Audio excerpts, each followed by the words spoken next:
Okay, I said I wouldn't do it, and here I am. I used to say that I didn't wanna do celebrity chart readings, I didn't wanna dive into actors, actresses, whatever, and everyone was asking me for Megan Fox after I did Machine Gun Kelly, and I was like, "No, no, no, like, this was just a one-time thing." Okay, so Megan Fox has consistently been coming to the front of my mind over the past few months. And I'm in this season of life of really fucking big up level. So much so that I'm like, ooh, who do I need to be in order to allow this in? And for some reason, Megan Fox kept coming into my mind. And I really didn't know shit about Megan Fox. So I was like, why? Like, why? Other than obviously she's beautiful and I really like her vibe. Well, it turns out her birthday is 2 days before mine. So she's a Taurus. And obviously, I'm like, yay, that's the same kind of sensual energy that we have going on. And so that was really fascinating for me. And I think I also saw that she has a Scorpio moon. I'm pretty positive, which I have as well. Makes sense. Welcome to the No BS Human Design Podcast. I'm Adriana Keefe, human design coach and motivational speaker. I went through my quarter life crisis in my 20s and had to learn how to navigate through finding what I was meant to be doing with my life. I refused to believe in the culture that said we were all meant to have the same path and boring careers until we retire and die. And along my journey, I found human design, a system that reveals your energetic blueprint, showing you where and how to access your body's consciousness and how to live as your true self. Human design changed my life, so I started sharing it with others and changing their lives, but we were all finding the same problem: a lack of resources that explain the system in easy and useful ways. So I created this show where we dive deep into the lessons of the human design system without the BS and the noise you find on the internet. Listen in for lessons in human design, finding your purpose, manifestation and spiritual practices, human design within business, and so much more. We connect with other experts in the human design and spiritual realm in a refreshingly honest way to help you find your way along your spiritual path and live this life with intention.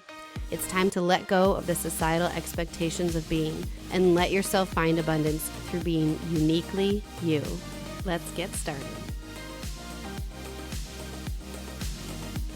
So here we are. We're diving into Megan Fox. If you're watching on YouTube, you can see her screen, which is probably super helpful if this is something that's really interesting to you.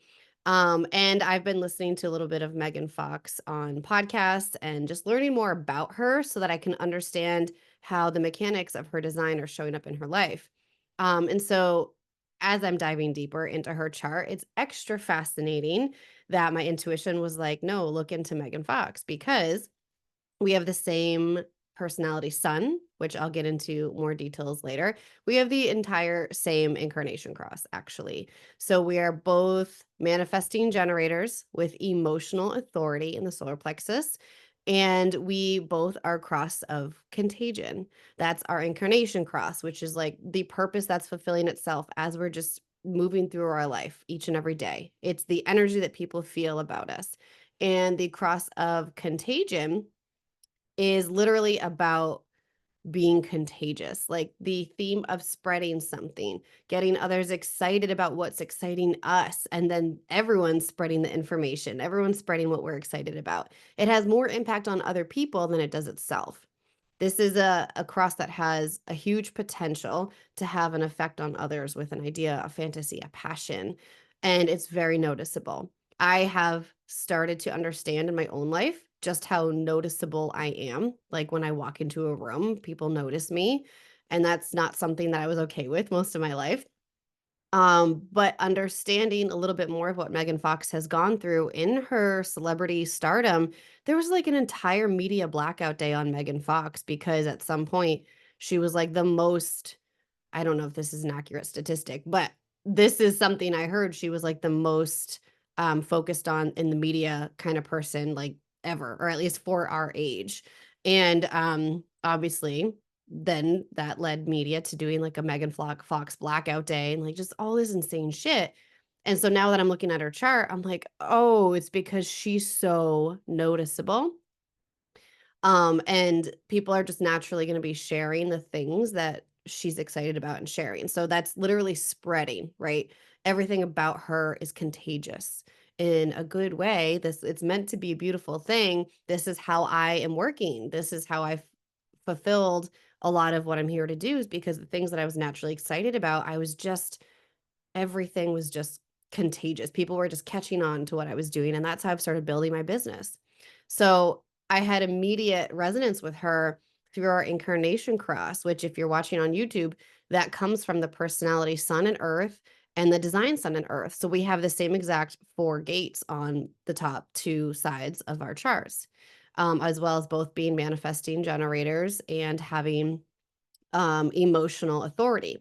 If you don't know what manifesting generator means, if you don't know what emotional authority means, I'm not going to go too much into that on this episode, since it is like an unpack of her chart, but we'll link in the show notes actual unpacks of emotional authority and what manifesting generator means, so that you can go back and listen to those if that's interesting to you. But overall, we have the same aura. Like, obviously, she is a highly successful individual compared to me. So my intuition was like, what if you were to embody those aspects of Megan Fox? So it was really interesting to me to see her chart, because I was like, oh shit, we're actually like super similar, even with the centers that we have. I have an open head and ajna and heart. She also does as well, although she also has an open root center. And for the sake of doing Megan Fox justice, I'm not going to focus on her relationship with Machine Gun Kelly, MGK. I think he changed his name to MGK. I can't keep up with the shit. Um, I'm going to focus on her. The one exception I want to make is that they're both 1-3 profiles, which I love, because they both probably, the one is the investigator lifestyle, this personality side of them. The profile is the archetype of your personality. So they both have line ones, which is that researcher, that studier, the one who loves to learn. Not to say that other types don't, but I can see them like going down rabbit holes together. And also with the line 3, this is trial and error. This is experiential. This is born with resiliency, because you are going to fail a lot, because you take risky action, you take messy action, but you're also going to succeed a lot. That line 3 is here to show what works and what doesn't work. And I'm also seeing that come out in the way that she's living her life. Like, she's taking a stand against things like social media and even being in the spotlight. She's basically showing like, this doesn't work. This is not good for mental health. This is not good for the individual in general. So it makes so much sense seeing probably their immediate resonance together too. Megan Fox and MGK. There's a resonance between profile lines, obviously. Same with the 1-3 and the 4-6 profile lines. I'm a 4-6. And so there's a resonance between those two, and that, that's a whole nother story. But just makes sense why they click and why I click with Megan Fox and MGK. All right, but now we're just going to focus on Megan Fox, and we're going to do her chart justice as her own individual self, because I'm sure that's what she would want. She's probably sick and tired of being just associated with MGK. Okay, so if you are looking at her chart, you'll see, like I mentioned, she has the open head and ajna like I do, which can, in my opinion, definitely lead to anxious thoughts, overwhelm. It's literal open-mindedness, which is the beauty of the open head and ajna. And I do feel from my research about her that she is a very open-minded individual. She's not someone who throws her opinions down other people's throats. She's very much someone who entertains everyone's thoughts and opinions, and likes to explore the mysteries of life, the mystical things, especially too, which you very much see with the open head, especially loving to dive down those rabbit holes of what is life? Like, why are we here?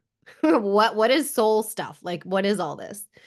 Um, and then she has the open heart as well, which I can definitely resonate to. She does have one gate activated, but overall the center is open, meaning the wisdom here is learning to grow through your sense of self-worth and ego, and money and things like that. The shadow, of course, can be struggle around self-worth and overcompensating and feeling like you have to prove your value. And so while I don't know anything off the top of my head that speaks to this aspect of her design, I mean, I'm sure she's gone through it. She's also a celebrity. So, hello, that's got to be a big thing that they deal with, especially with having an open heart. This could just break one's mental health a little bit more easily than if you had a defined heart center, in my opinion. I know that if I had that much judgment on me all the time with my open heart, I would it would be a struggle. It would definitely be a struggle. Big learning curve for sure. And then she has the open root center as well, which I feel about her energy. Even when I hear her speak, when I see her in on TV or anything like that, with the open root, it's well, the root is pressure and stress, right? And when it's open, you tend to ebb and flow and fluctuate with how you deal with pressure and what pressure you feel. I have a defined root center, so I feel pressure, I swear to fucking God, all the fucking time. Pressure to get out of bed and start my day, pressure to do the thing. Like literally doing this chart reading right now is because I just like looked through it and unpacked it on my own. And I was like, I just have to do this right now. I have to record this right now. But Megan Fox, her open root is actually, it feels more calm. I can feel like this more calmness, this more go with the flow. Not so much the just do, go, go, go. She's got a little bit more of a relaxed, grounded energy about her. All right, so we'll move into the defined centers. She has the 8 and the 12 in her throat. Her throat is defined. That's what makes her a manifesting generator. She has the throat connected to the solar plexus. And this is where the 8 comes from. Gate 8. This is my sun gate, and this is her sun gate. It's the gate of contribution. It's a gate about contributing individual efforts to carry on group goals.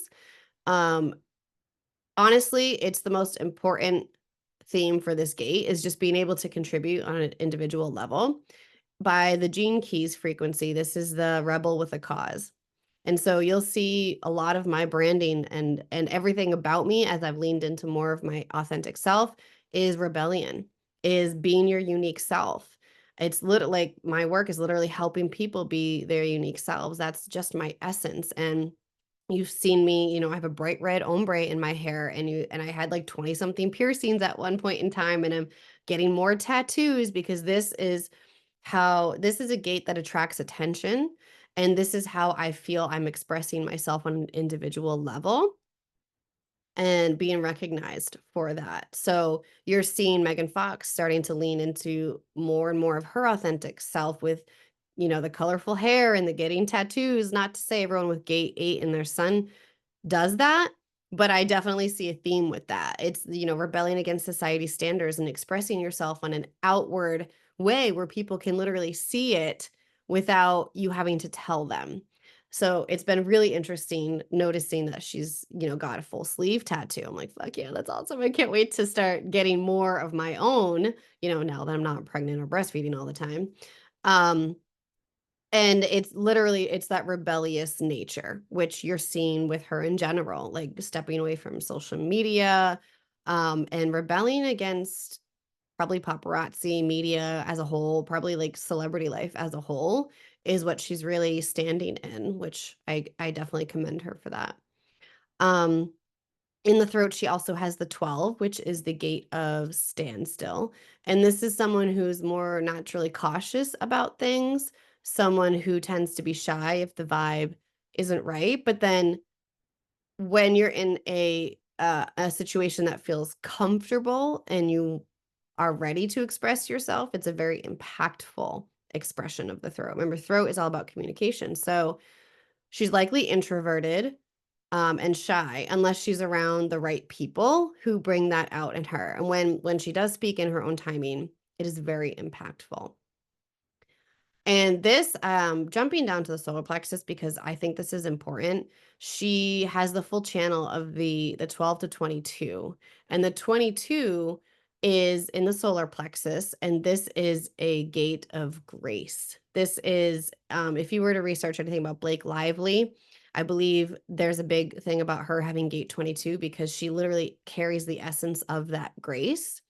And my 5-year-old Reagan also has this, and you feel it. There's something very graceful about her essence, and it's also about providing graciousness to the other, which I do feel I sense within Megan Fox. Even just listening to her interviews, I can feel this whole channel, really. This is called the channel of openness, and it's this depth and openness that's empowering, very empowering.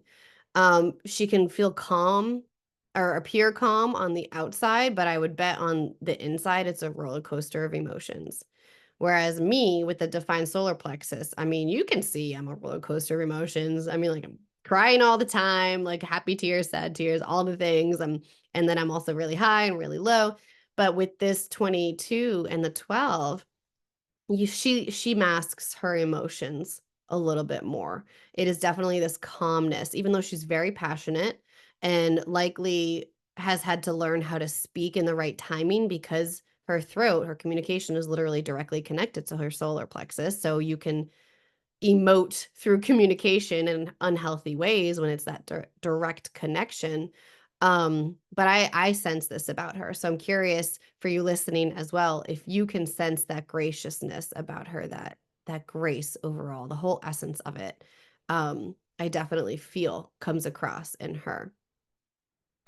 And then moving into the G center, she has one of my favorite gates because this is in my design Mars, which is my vocation. This is what I do through my work. She has the 2, which is the gate of receptivity. It's literally the most receptive gate within the design. It's the gate of higher knowing. It is an innate sense of direction, guiding you. It's orienting yourself into the right places and spaces, like knowing that you have the tools, right? The tools that provide direction that are necessary for evolution. It's very adaptable, especially well, only when you're following that innate sense of direction.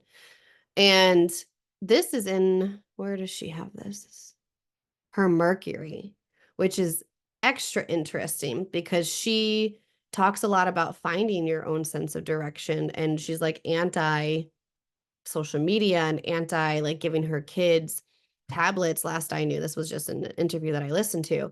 And so it's about navigating through the shit to find your own way, your own sense of direction and sense of self, direction of the self, I should say. Um, Much like with her deleting her social media photos and all of that, it makes total sense to me that she's here to communicate that. Within in her Mercury, she's literally communicating how to move through the bullshit and find your own sense. I'm like, oh my God, I just love that. Seeing that that's in her Mercury. Naturally, that's what she's here to communicate. I love it so much. She also has the 214, which I have as well, and that's known as the channel of the beat. This is an energy of receiving money and resources for your unique skills. It's an individual circuit, meaning this is about the self. It's a selfish energy. You're doing what lights you up. You will be compensated for it. You will receive resources for it. It's about making it easier to be different and follow the soul's purpose and having the money and the resources to keep you focused on that path. This is one that I'm still very much navigating. And another reason why I'm realizing she is this beautiful alter ego for me to put on as I move through this up level in my life and business, because when you look at her chart, her gate 14, which is the other side of this channel of the beat, is also in her earth. Like I said, we have the same sun and earth, and it's in detriment, just like mine is. Detriment is when there is a down arrow. And I honestly don't love using these because it can feel very fixed and it's not fixed. However, in this situation, I'm bringing it up because I have the same detriment, and detriment means an energy.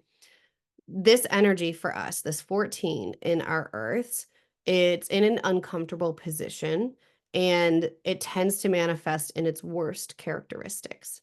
So for me, having the power to possess money and resources, having that available for me has actually not been easy in my life. I've not been, I used to try and quote manifest money all the time, and I've learned so much to not do through that and what that really isn't compared to what it is. And so seeing her simply doing what I'm assuming she loves to do. I mean, she's been acting and studying acting since she was like 5, I think I saw something like that, 5 to 10, somewhere around there. And she's naturally been compensated and had the resources to fulfill that path, even though it's in detriment for her. So not to say that she hasn't had trouble with money. She may have. I don't know. I don't know that shit. But her being so wildly successful, only a couple years older than me, is a beautiful thing for me to recognize that she also has this in detriment and she has been abundantly financially successful. Obviously, I don't know all the makings of her finances, but that was really helpful for me to see. So I'm assuming it's helpful for you listening as well. Moving into the sacral, where that 14 is. Let's see, what do I want to point out here? I mean, overall, having a lot of energy. She's a manifesting generator, right? So, oh, the gate of perseverance. This is another reason why she has shown up so prevalently for me lately. My theme of the last 6 weeks has most definitely been perseverance. My guides have been showing it to me everywhere.